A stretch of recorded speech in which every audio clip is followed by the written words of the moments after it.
Hey everybody, I'm Elwirfy, and today I wanted to make a video talking about this video that is about a year old, and I don't know why I didn't make a video on it sooner, because it's actually really important to talk about, because I noticed the video now at this point in time has almost about 4.5 million views on it, and as someone who wants to really help out small content creators make their channels succeed and grow and build a community, I don't like this video. And I actually really like Ludwig in general. I think he's really good at content creation, but I think that this video sends the wrong message to people. And I'll get into that in a moment. Let me go ahead and first just go over what it's about. Essentially, the video is about that he's claiming that the YouTube channel is not, making a YouTube channel is not purely luck. And I agree. Luck is not the only thing that matters. You have to have a lot of other elements as well. But to say luck doesn't exist is a bit surprising. And I'm just gonna go ahead and get in the video, and I'll kind of pause along and I'll explain what I mean. Is success on YouTube mostly luck, or is it mostly skill? People always ask me, Ludwig, if you had to start your channel over, what would you do? I think they're mostly asking so they can just do that and hopefully get successful. Right. So you're gonna have a lot of people who might watch a video about someone growing a YouTube channel, and they might think, oh, this is a step-by-step guide. Most of the time it's not. There's no real one step-by-step guide on how to grow a YouTube channel other than making good content that people want to enjoy, right? That's the main thing people do. But the technique he's going to be using in this video is not good, or at least isn't something I would want to encourage, because I think it's kind of not really as genuine. You don't learn as much from this as well, because a big part of being a good content creator is learning how to improve yourself over time. So overall, this whole thing is just concerning, but I'll explain it. And he tries to give himself validation as well about this concept before he even starts. So that's something I wanted to touch on as well. But I was kind of wondering, what would I do? How would I get successful if I couldn't use my face, my voice, or any of my current following? I mean, it's a good question, right? Like, what do you do if you're essentially a nobody, and how do you get success? That is something that's worth talking about and worth having a discussion on.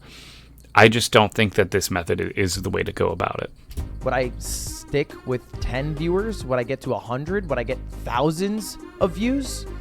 No, probably not. I mean, if you're just doing this from scratch, the odds of you actually getting like hundreds of views from your first video is like super unlikely. It's like, it depends on the content you make. It depends if you follow a trend, if you want to make a niche. There's so many things that he's not even talking about here. So overall, right off the bat, we're kind of misleading people, I think, just a little bit. I don't know. So I've made a brand new channel. And today I'm going to find out if YouTube is mostly based on luck or mostly based on skill. Okay, but skill is a really broad term. Skill in what exactly? In your editing, in your voice acting, in your ability to present, your ability to engage with your community? I don't know. There's just a lot of things that I feel like maybe aren't necessarily going to be able to be compared when you think about someone who, like Ludwig, has years and years of experience versus someone who's never done it before. So right off the bat, when you have someone who has lots of experience and they're going to try and give advice to someone who doesn't, the content creator needs to be able to look at it from someone who has no experience, no resources. How do you actually grow yourself, right? That's the big question.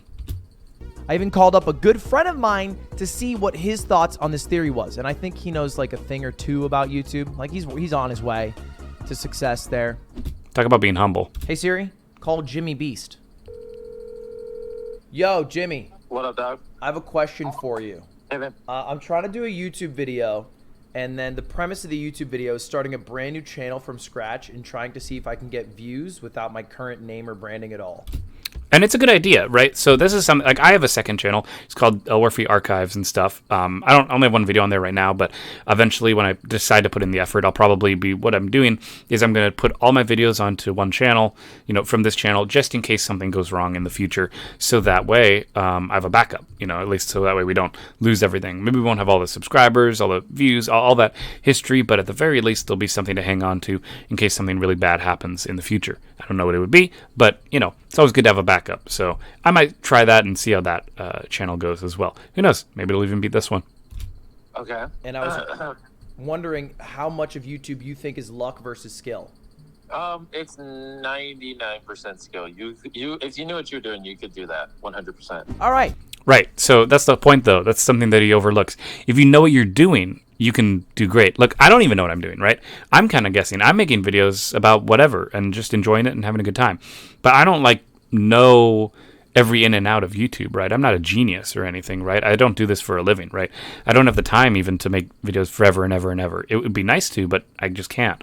So that's important that Mr. B says, hey, if you know what you're doing, it's 99% skill. But if you don't know what you're doing, then I think luck kind of factors in more of that. So, if you're just starting out and you don't know what you're doing, so how can you say it's all skill? It's a bad premise. I think the video's kind of really misleading right now. So if Mr. Beast thinks it's 99% skill and not that luck-based, then I should be able to get some amount of success. So I'm going to set a challenge. I'm going to give myself 24 hours to get at least 1,000 views. It doesn't happen. All right, it could, but you got to understand that, again, he has professional resources at his disposal.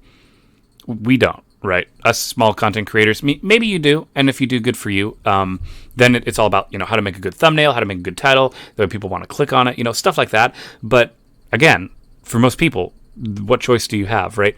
I mean, I commend him for wanting to try this out, but just the fact that he has all his knowledge already makes it hard to be unbiased, right? It'd be more interesting to see him challenge a random dude on the street like, hey, can you make a YouTube channel and make it grow in 24 hours? I don't know. It's not hundreds of thousands and it's not millions, but I'm limited in what assets I can use. I can't use my own face and I can't use my own voice, but I still think I can get 1,000 views in less than a day. Well, yeah, because if the only thing you're not using, there's plenty of channels that don't use a voice or face. And his experience alone should be able to propel him beyond what any normal, regular, average Joe is able to do. Especially if it's your first YouTube video on a channel. Trust me.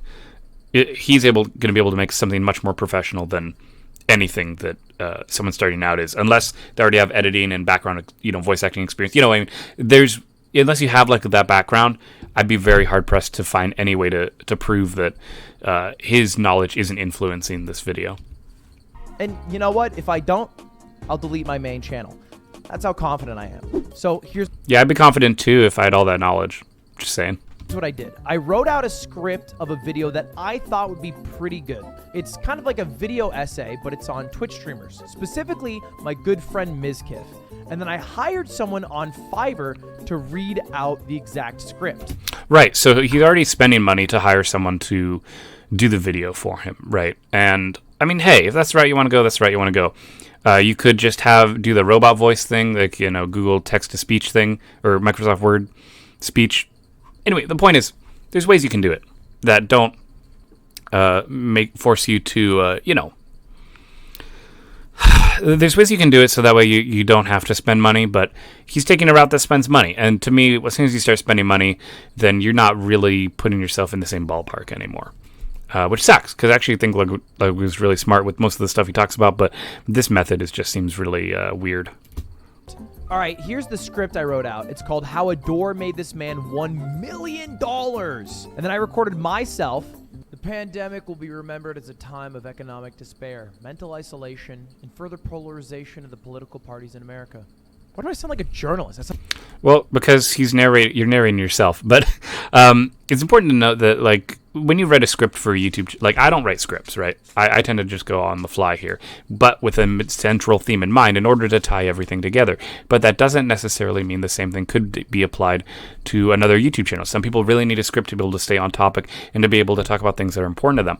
But when we look at someone like Ludwig, who has good writing skill, he has a lot of skill. Of course, writing a script is going to be great for him because he can make it sound wonderful. But if you're starting out, you don't know what you're doing, you're going to sound weird. You're going to sound like a goof. So you're probably not going to be able to, again, make a very polished video as your first YouTube video. Sound like a news anchor. But I don't want to have myself read it because people know what my voice sounds like. So that's not really going to fly. So instead, what I did is I hired someone on Fiverr. In total, this cost me $131. The reason for that... $131. He spends too much money just for someone to read a script. This is insane. This is totally unnecessary. Now, I understand maybe he's doing this because it's him, so he's trying to put himself in the shoes of someone who doesn't have any experience. But again, I don't know. I mean, if your voice sucks, right, and you're thinking, oh, I like content creation and editing videos, but my voice is just so raspy, or maybe you have the squeaker voice, right? Maybe you're like 12 or something. it's setting a bad influence, and people might go out and they might go buy people to read scripts, and then when the video doesn't work out, they're gonna be like, how could you trick me? How could you do this? It's not good. It's a really risky way to be telling people how they can grow on a YouTube channel. That was mostly because I needed the rights to use it in my own YouTube video for commercial reasons, which is super fair and a really good thing that the Fiverr artist put in. So, I have no problem with that at all. But it should be free for you guys at home. And then I hired an editor, and this also is not something you have to do at home. You could just, Right, you could edit yourself. He says you could. But remember, you're not going to have the same editing experience that he has. So again, I feel like I'm saying the same thing over and over. You don't have the experience. You're not going to know. So it's not a good example. Get editing tools. Some costs money, but even those ones you could get if you know exactly where to get it. And then edit yourself. I didn't do this because, I'm doing this on the side. It's like a fun little project. But here's what the final video looks like. The largest streaming platform, Twitch, has over doubled their monthly average viewers, according to Twitch Tracker. The pandemic created... Looks pretty good. I'm really happy with how the video turned out. Yeah, it looks pretty good. It looks pretty good for someone who hired an editor. I mean, I'm just saying, yeah, it looks good. Of course. If the first video on your channel looks that good, and you set the precedent that all these videos are going to be this quality, of course you're going to do well. You know what I mean? But it's just not a teaching tool. I don't know. Maybe it's because of my background of content creation and because I grew up making really cringy content before I actually made content that I'm really happy with and happy to present to all of you. But oh my goodness, of course it's going to do well, right? I'm not surprised at all. And now here's my plan. So I've made this video. It's like a 3-minute, 45-second video essay on specifically Mizkif. And the reason I did it on Mizkif is, one, because I think I have a decent amount of knowledge on this. So I'm speaking as an authority, writing. But also, I know one thing about streamers, and it's the same thing that got me to sell merch by using TTS before. They have huge inflated egos. So that's true. A lot of Twitch streamers believe they're going to be a lot more successful than they actually are. And obviously it helps that if you make a channel, you talk about things you're really knowledgeable about. Like I make videos talking to smaller creators to help them out or to give advice or to give guidance because I went through that and I'm still going through that process. And I don't think, learning from a big content creator is necessarily going to provide you the same value that you would if you went to a small creator like me, because I can tell you what I'm doing to try and improve myself, work on my thumbnails, try and talk to you guys more, give a more trustworthy outwardly appearance so that way we can ultimately have a greater, viewer content creator relationship, right? To, build trust and show that I'm just like everyone else, because I am, whereas once you gain tons of money and stuff, right, then you're not really on the same level anymore. So that's why I kind of like being a small content creator, just because, I feel like I get to talk to you guys get to listen, and we get to have a good time together. And at the same time, we get to help you guys be successful. If I have this video uploaded and somehow get Mizkif to click on the video, he'll probably watch it. So that's my plan right now. And if I can get Mizkif to watch this on stream in front of about 45,000 people, well, I think that's a win. But also, a lot of them will click on it. And I think there's a chance that this video might get a decent amount of views. So his plan, right? His plan is he's going to donate some money or whatever and go ahead and just hope that people watch the video. He's going to be like, oh, let's make this work, right? And, you could do that. You could super chat a comment or something, push your video to the front and be like, hey, I bet you'll like this video. And then if the chat watches, they'll be like, oh, and it's good. Maybe they'll go watch it. That's certainly a method. But again, that's not the way most people do it. If you guys want to go out and spend your money to try and promote your stuff, you can do that. That's completely your choice. Something fell over. Not saying that you can't do that, but I'm just saying things happen, Not everyone can afford to do that, especially to donate enough money to where it'll show up necessarily as well. So let's create the channel. What do I want to call it? What's something that would be Twitch friendly because I want people who are on Twitch to come over, but not too on the nose like history of Twitch. Who's the one that goes, why 50% of people live south of this line, Canada? What is that video? Real life lore. What if I just call it online lore? I kind of like online lore. So let's. So there's something to be said there about wanting to go ahead and create a name for your channel. Coming up with a name for your channel is actually, it can be really tough to pick out a channel name. And frankly, if you do it right or wrong, kind of just depends on you. There's no like one good or bad way to make a YouTube channel, but I'm going to go through the process, I think. Let's get a profile picture for online lore. Loading screen game. Like if it's called online lore and then it's a loading screen, that's kind of a good idea. I kind of like this, but just the center of it. All right, let's make that the logo. So we'll do this one, but then we'll make it small enough. Nice, that looks amazing. Yeah, that's pretty basic standard stuff. You could do something like that. Your first profile picture does not need to be all that crazy. I also need a banner image. That's like a really cute banner. So let's just make that the banner. All right, let's publish. So here's what the channel looks like now. Online lore, it has Okay, I'm going to be honest. The low quality looks absolutely terrible, but maybe that's the point he's going for. this little logo, has the loading thing. I really like how it's looking branding-wise, but now we need to upload our video.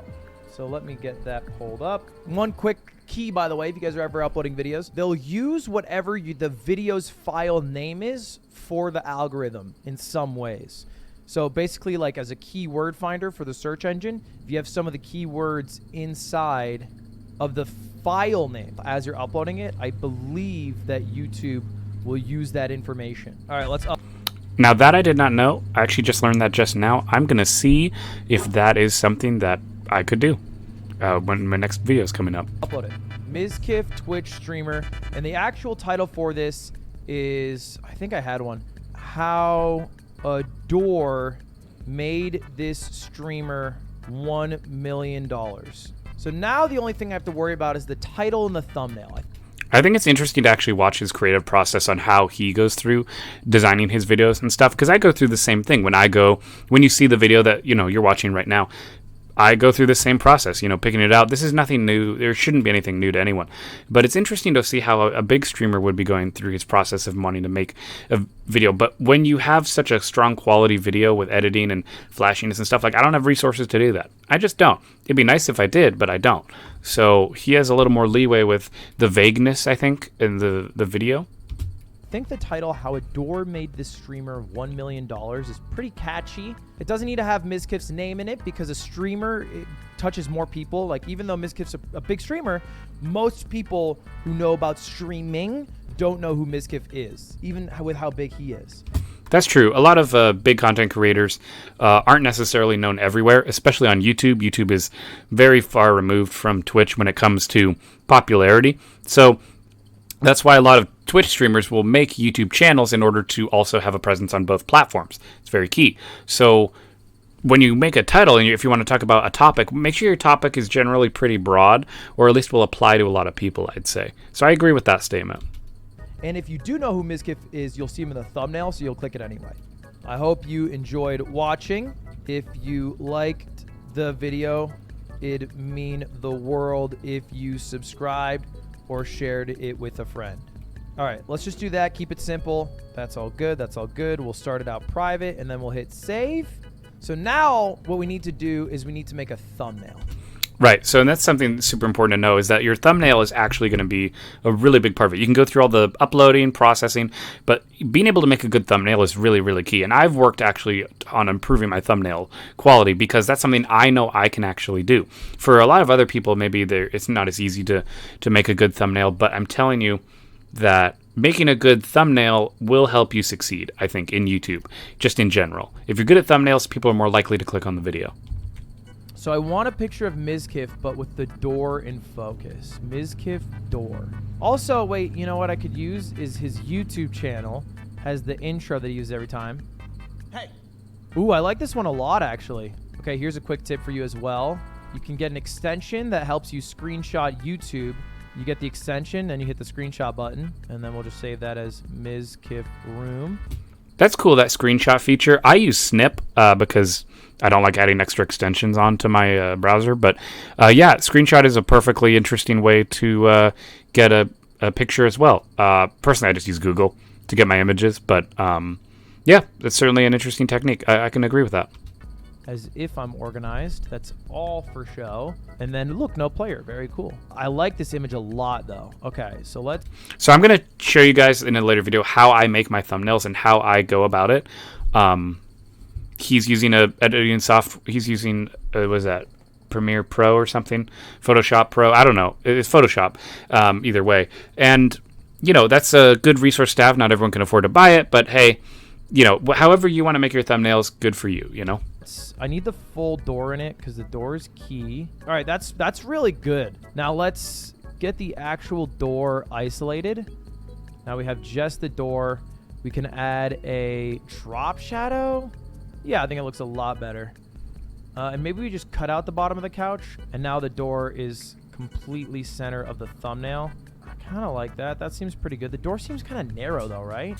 Is it crazy to just literally widen it artificially? And then let's get a picture of Mizkif. And now the best way to get a thumbnail picture of someone is to just go to their YouTube. These creators literally upload HD pictures of themselves constantly, and you can just take them.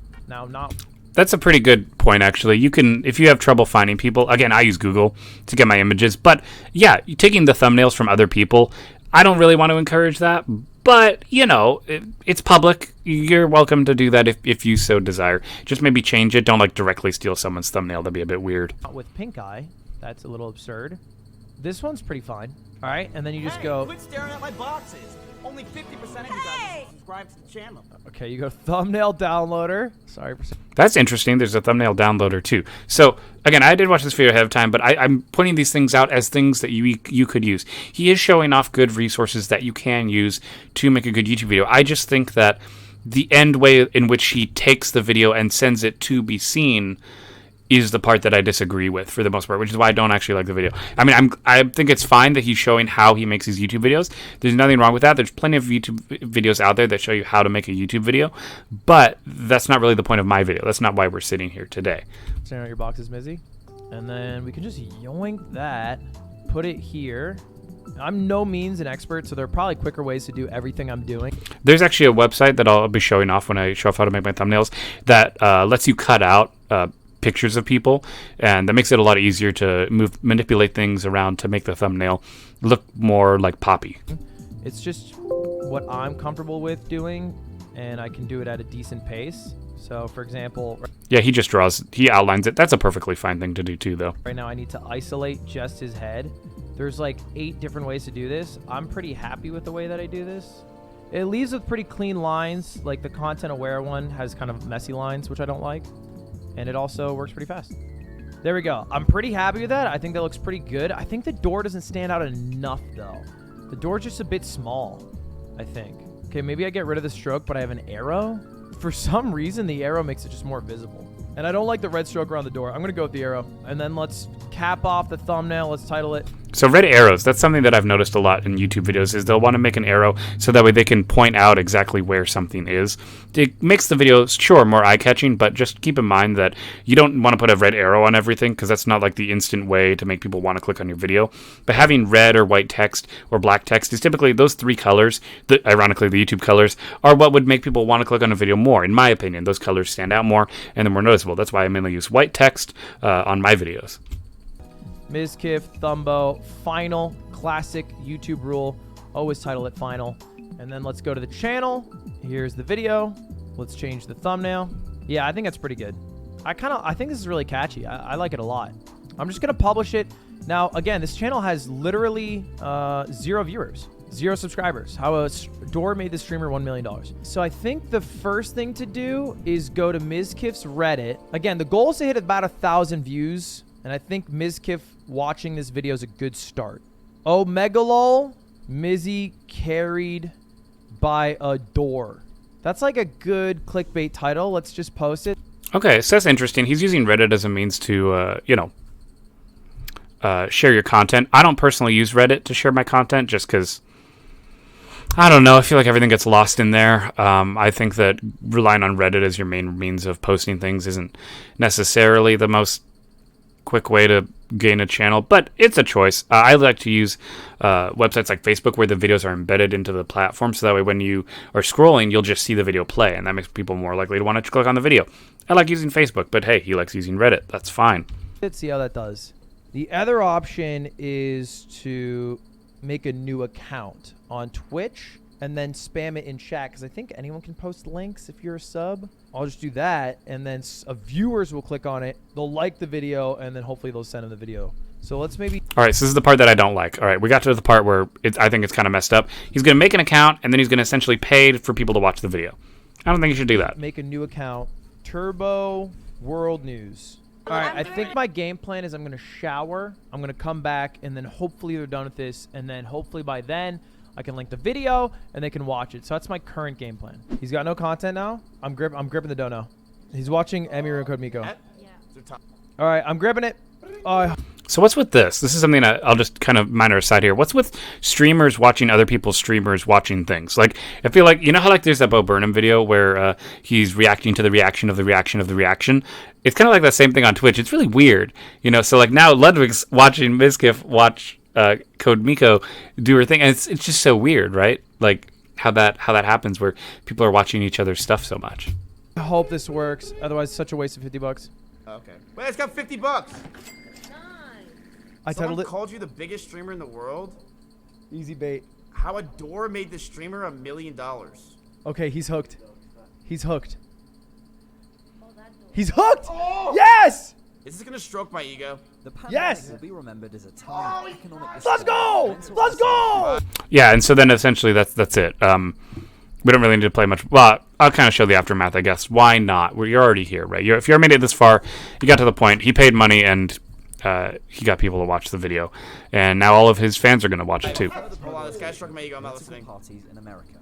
Or is this gonna show a fucking dick? Let's find out. Unless you are a streamer.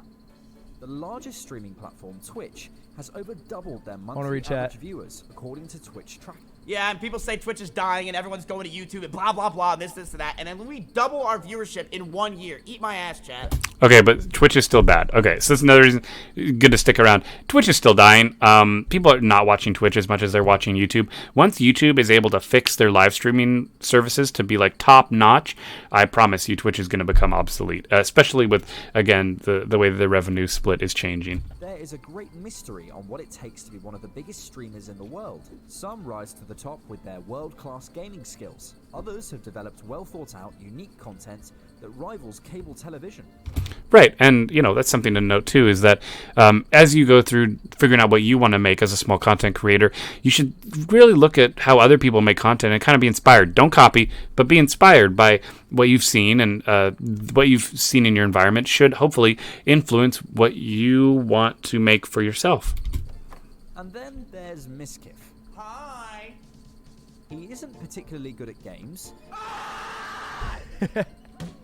And sometimes all he does is watch other people's content on his stream. But as a recording this, he is a top 50 streamer in the world, easily making over $1 million every year. The reason? The door standing right behind him.